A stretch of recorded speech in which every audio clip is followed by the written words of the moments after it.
So 7 Echoes here, make left traffic at Port Base. Thank you, left traffic here, reporting base 7 Echoes here. Hey there, Flight fam. Welcome back. I know it's been a while since I posted, but anyways, I've been studying for my private pilot check ride, and I can proudly say that right now I'm a private pilot. But for those of you who don't know me, my name is Kevin, and I'm a flight attendant at a major airline, and I'm also now a private pilot, I can say, and just continuing on my training to become an airline pilot. But thanks guys for following along, like and subscribe. But this video is about my check ride. So I wanted to give y'all an in-depth look at my check ride. Basically what happened in my oral portion of my check ride and my flight portion of my check ride. I wrote these things down, so I might be looking at my notes a little bit here and there. But first of all, in the oral part of my check ride, I was a bit nervous, I will admit. But it's pretty systematic in the way they go about their check ride. So my check airman, he made his own checklist. So as pilots, we use a lot of checklists. So it was kind of, I guess, familiar to see him using a checklist. So he basically went through every part of the airman certification standards. I have right here. Here I have the airman certification standards, and my check airman made his own checklist of the airman certification standards. So he was still abiding by these standards, but he was using his own checklist that he was familiar with, and that it was very close to the airman certification standards. This is a great book to use in preparation for your check ride. It gives you all the minimums and then the most you can pass in terms of like altitude or airspeed, or it just keeps you within those standards. And so if you aren't familiar with this, you really want to get familiar with this before your check ride, because it just basically lays out the whole check ride for you. And then it was very useful, and then yeah, I wouldn't have done it any other way. But in terms of the check ride, the first part we had to do was was our paperwork. So he had to basically say, hey, I'm able to take this test. I gave him the money right away, and then he was like, oh no, hold on to that kind of type of attitude. He's like, hold on to it, we'll get to it. Checklist, and he just wants to make sure you're calm and not like rushing at things. So like in terms of that, try to be calm, and basically just try to be calm and try to take things one step at a time. And so he qualified me for this test. So basically I have an aeronautical experience, my age, my ID, my citizenship, speak and read and write English, and so they qualify you for that. This was the second check ride he did that day. So it might have in my mentality, he may have gone over things with the last check ride person that he may not have gone over with me. So like it's very subjective to the person they're testing. So like if they feel your weakness in something, they will kind of dig into that more, and then kind of ask you like a vague question later on his airman certification standards checklist, and then he'll go over it. Like for example, on the weather that day, like I had been going over extensively, like how to like look over the weather depiction charts, basically explain what's going on in the US. And the weather was so good that day that like we didn't even go over that. We just went, and I just kind of gave him a basic answer. I said the weather looks very good today. We have a high pressure system in the area, so we're expecting very, very good weather. And then basically told him where I was getting my weather information from, and then he kind of just moved on from there. And so like I was kind of dwelling myself, like my weakness is like weather, I guess. And so he answered, and then he was just like, he was happy with it, and so we moved on. And then we started to look at other things that I wasn't actually worried about. So the things I wasn't actually worried about is actually the things I was stumbling and kind of grasping for the information, just trying to like dig in the back of my mind for. But then we went over, so qualifying the airplane, we use the acronym AVIATES. And one of the things I couldn't do, like I just couldn't find it. I couldn't find the static pressure transponder inspection, but I knew we were supposed to have it. So one thing I could offer you to do is go ahead of time and go over your maintenance logs of your flight school, and then make sure you can find every single thing you looked at, because I got there a little bit early to go and find the logbooks, but he was in the room next to me, and then he decided, hey, let's go ahead and start early. And so I didn't really have a problem with it, but I didn't really have a chance to look at the logbooks. And yeah, but anyways, I couldn't find that, so make sure you are able to find that and make sure you get the right books. But he established that I knew that we're supposed to have a static pressure and transponder inspection. Then we went over wake turbulence. I mean, I gave him the basic book answer about wake turbulence, but he wanted really more, and he wanted it. Basically, in most of the testing, they want you to really apply it into everyday life. So we kind of went into that, and then I was giving him the answers, but he was getting a little bit worked up about it, which is fine. But you know, a lot of the Czech airmen, they try to be more stern and more, I guess, try to put you in pressure situations so that they can see how you handle pressure. And I just kept the mentality of like, yes sir, no sir, and just gave them the short answers that I guess I was kind of told to give. And then we would just we would have long pauses, and then I would just live in them. I would just just stay there and stay quiet. And then like if he decides to move on, then we'll move on.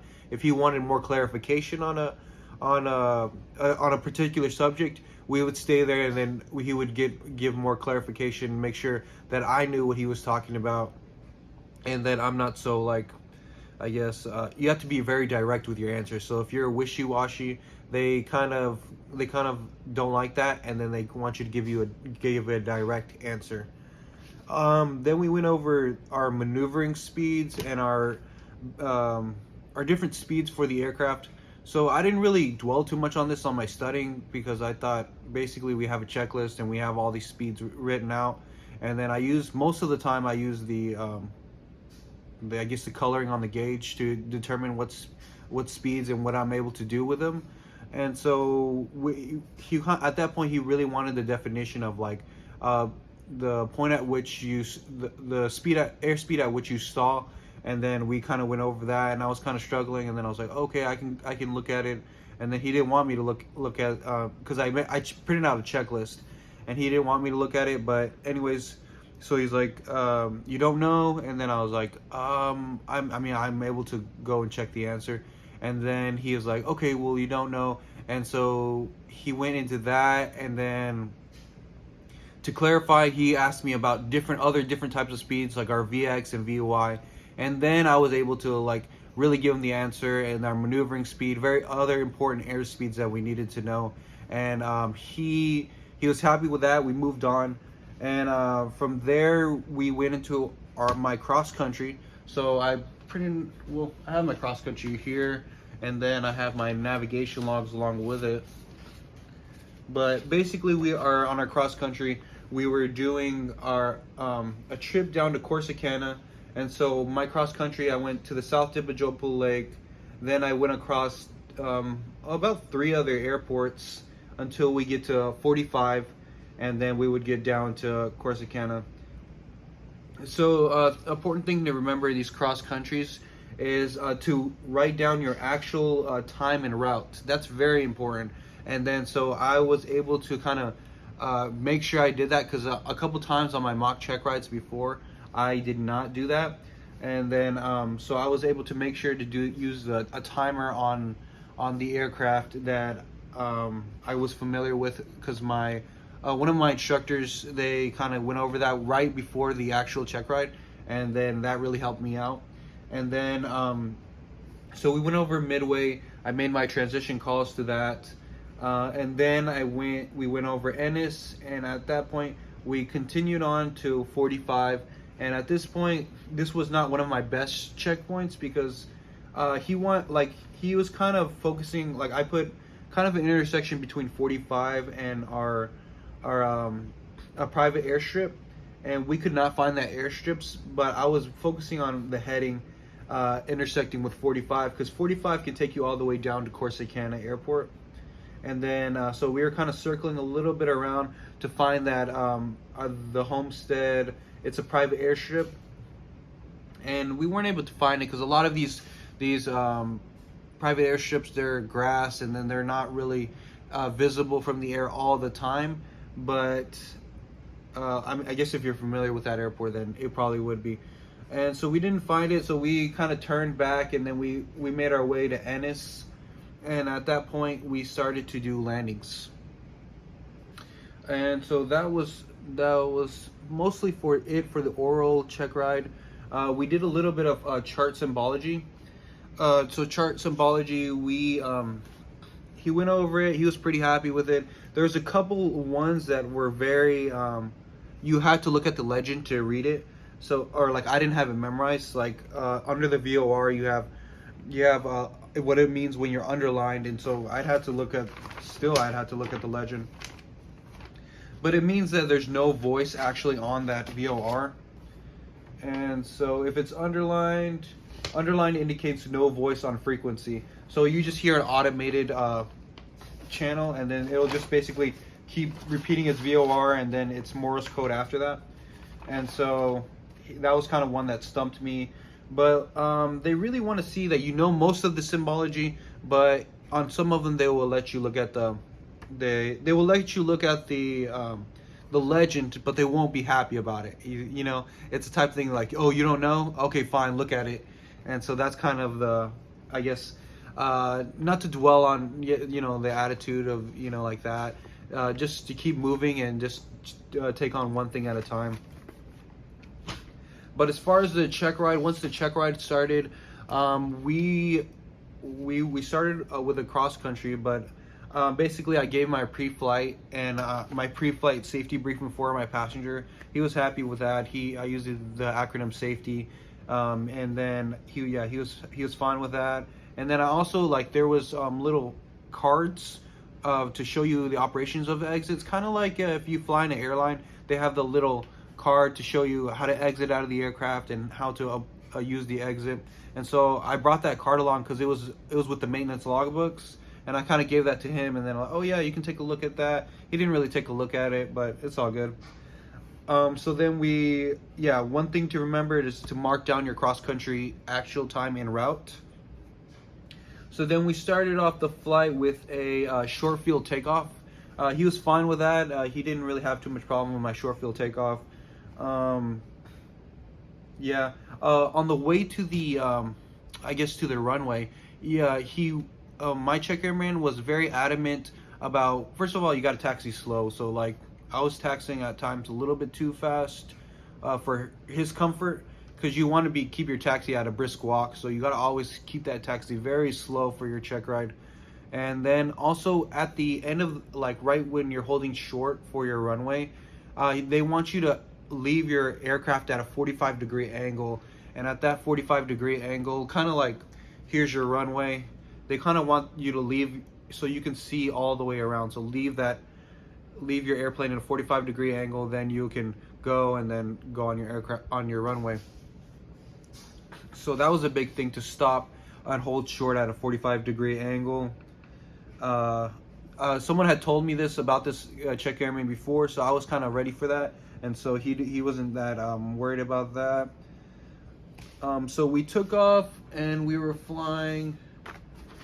I made sure to time all my points, and then I made sure at the south tip, do our regular calls, make sure to follow ATC instructions. And so the one thing about cross country is you don't use flight following, so you have to call the transitions from the airport. So you need to call the transitions if we were going to transition over the airfield of Midway, and so I would call you could call 5 to 10 miles out, depending on where your location is, that you're going to be transitioning over that airfield. We were going to be transitioning over the airfield at 3,500 feet.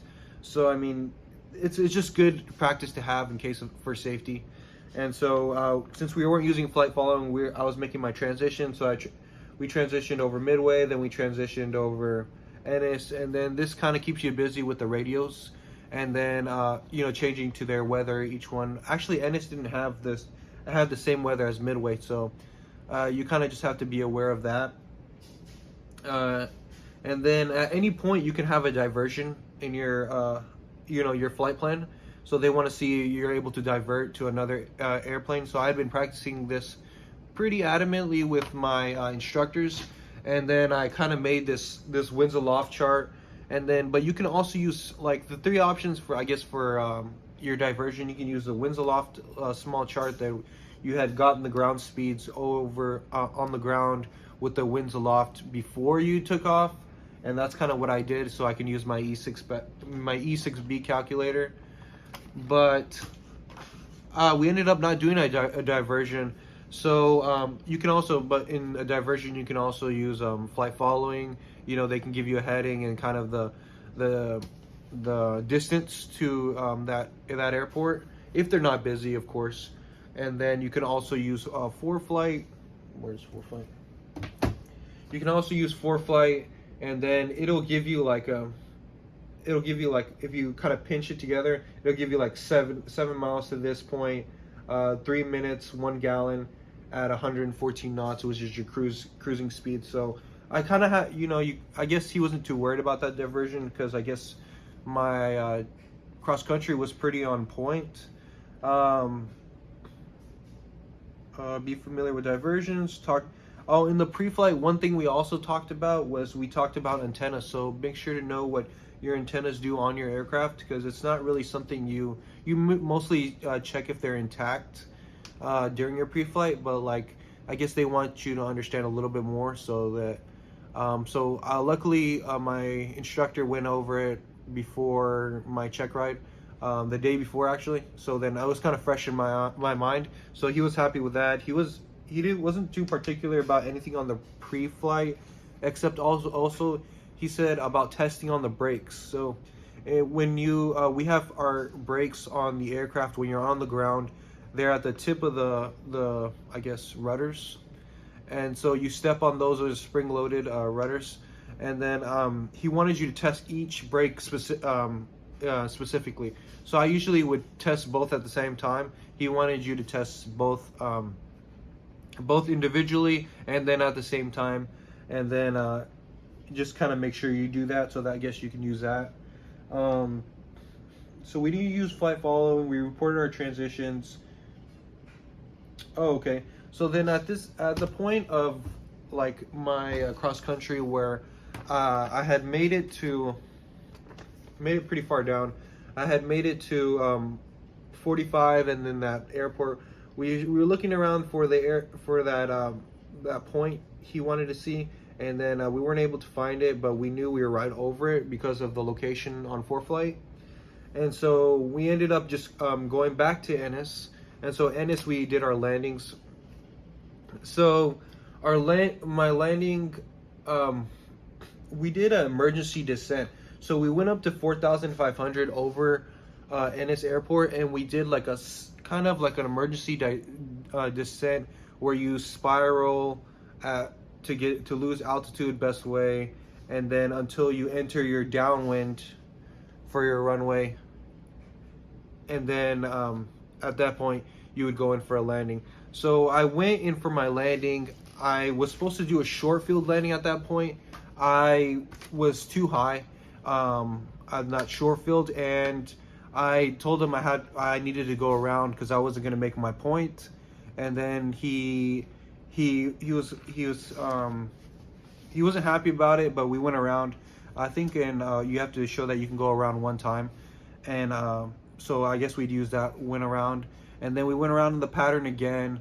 I wasn't too I guess I wasn't accustomed to the runway, and I wasn't seeing visually like the points the best way I can, and then I ended up coming in high again, and then he didn't want me to slip for some reason, and so I ended up having to go around again. And at this point he was getting kind of irritated with that, and so we ended up making it into a soft field landing.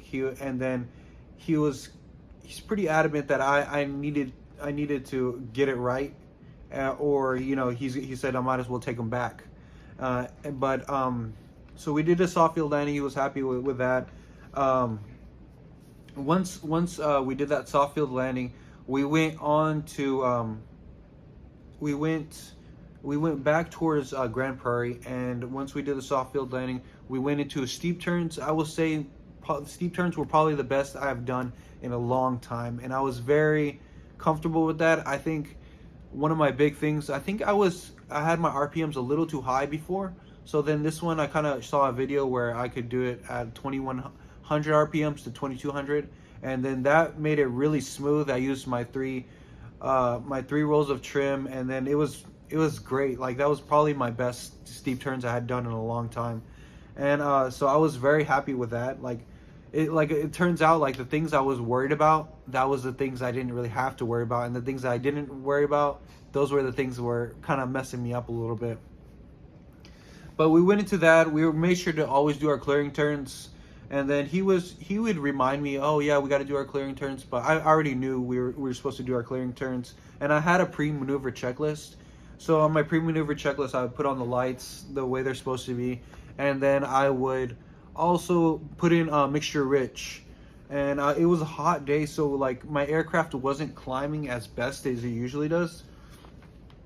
So we went in from steep turns, we went into slow flight. Now slow flight is kind of where I had a little bit of trouble. Not that it was hard to do, it's just the aircraft was performing not at the best. So like I had done full flaps, and I had done full flaps, and then at a certain point, like when in the slow flight, I do my turns, that's fine. It was fine on the turns, but when we started to descend in slow flight and to ascend in slow flight, when it came to ascending, my aircraft would not ascend. Like it was climbing at like 10 feet per minute.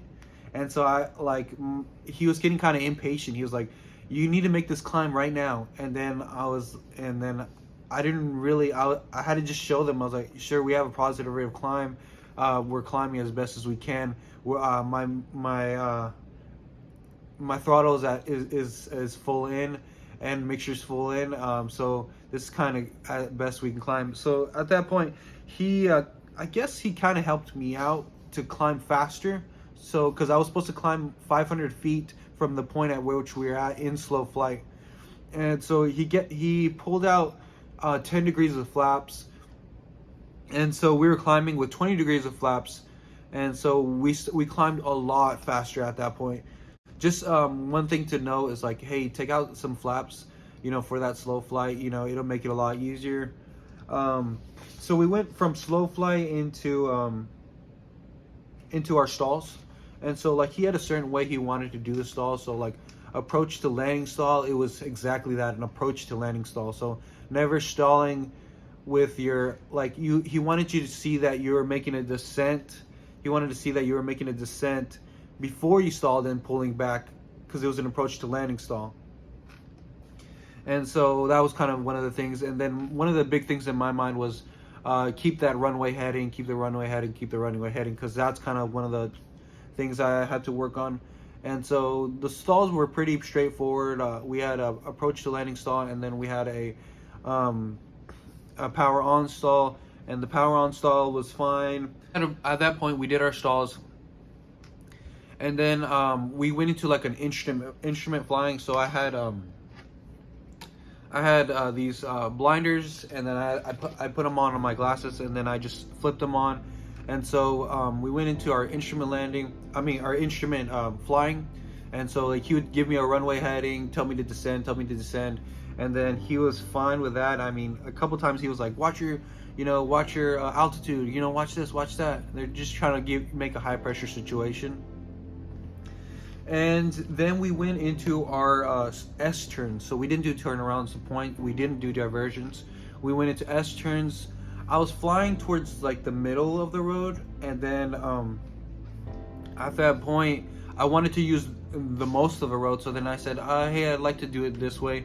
I'd like to turn and use all the road. And then he was kind of like adamant that, hey, you need to do it right now or we're gonna have a problem. So I made sure to I went right into the middle of the road. I did two turns, two turns, and then across that road, and then towards the end, my altitude started to spin, but a little bit. But I made sure to correct it right at the end, and then he was happy with that, or he was fine with it. He didn't really, they don't really say if they're happy with something, but they usually just like, okay, move on. So at that point, we start to make our way back towards Grand Prairie. And then I do the normal way, south tip of Joe Pool, lake entry, making sure to be he wants you to be very clear of the towers. We have towers in the vicinity that are pretty large, and he wants you to be very clear on those towers, very clear of those towers. And so I did that entry normally, the way I would normally do it, and he was happy with that. And then when we finally get to the, we finally get to Grand Prairie, he was very adamant. He's like, hey, you need to make this short field landing, or I'm gonna have to see you another day again. So it was kind of at that point where I needed to make that short field landing in order to pass. It was the things that were on my side were I was at my home airport and things were a lot better. I made my approach and I came in a lot lower than I usually do, but it had helped me out. One of the big things with my short field landings is that they were, most of the time, like I had the habit of bumping a bit of power because I was short, and then there was a type of headwind.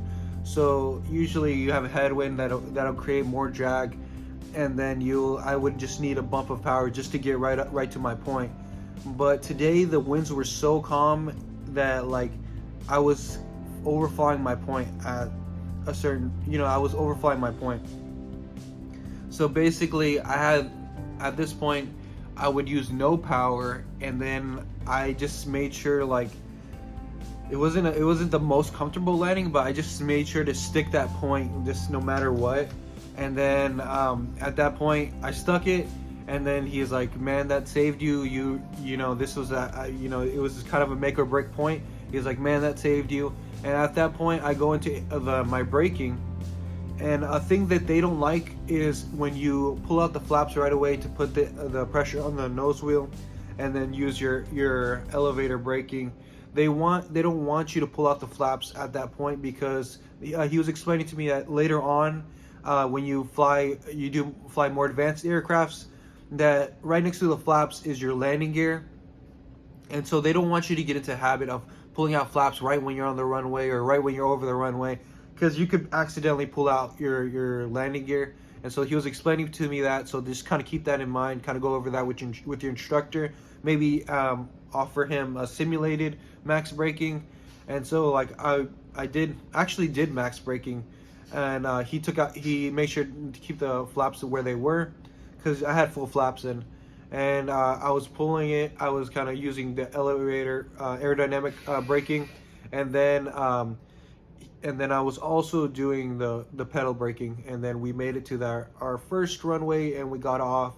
And then at that point he said, congratulations, that really made or break your test. And then at that point he kind of, he was just very he was a little bit more open, and then kind of more relaxed. And yeah, that was my experience for a check ride. Like some tips I could probably give you. For me, like this is kind of the things I would change. Like I guess the slow flight, add or decrease flaps the way you would feel. And then short field landings, I would try and glide in approaches as well as powered in approaches, just to kind of give you your feeling, and then making sure that like you don't have the habit of doing either one, but you know when to do either one. So that's the thing about flying, because if your flying conditions can be different every single day, and you kind of have to know when to do something and not to build habits when you're not supposed to. Some tips. So those were kind of the things I struggled with. Make sure on your oral check ride to know the small things, like the most basic things like you were supposed to learn at the beginning of your flying that you kind of forgot about. Making sure to review them and make sure that you know what your airspeeds are, just the most basic things, because like my oral check ride wasn't too advanced in terms of like understanding of like the advanced and complex subjects. It was pretty basic, but you had to know the basic things well, and so that's kind of a big thing on the oral check ride. But more tips besides training and preparation for your test.